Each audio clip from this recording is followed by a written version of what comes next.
Се поголем е бројот на дуќани во централното градско подрачје, на чии излози стои се издава.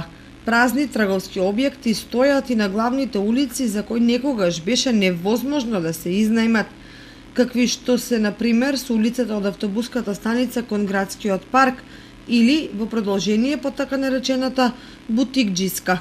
Нови кираџии со месеци чекаат десетина дуќани. Дуќани изјаат празни и се издаваат и по улиците покрај кеот на Кочанска река, кај градскиот пазар, во повеќе новоизградените објекти, како и во трговскиот центар, кој инаку се меѓу најатрактивните локации.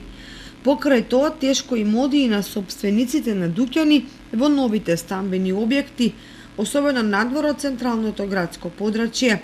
Во помалите населени места, во селата, ситуацијата е уште понеповолна, бидејќи повеќето од нив буквално останаа без продавници, а тие што некогаш работеа сега се затворени со оглас се издава. Причините за затворањето на се повеќе трговски објекти и фирми има повеќе.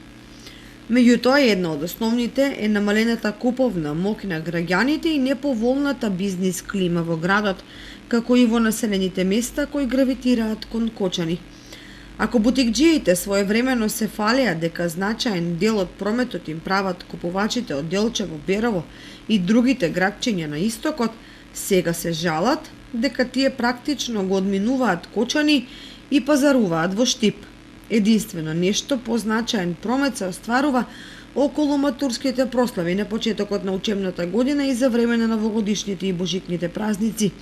Ама откако се појави пандемијата со COVID-19 и тие прометни шпицеви драстично се намалија и ни оддалеку не се доволни за да обезбедат опстанок и екзистенција на малите трговски бизниси.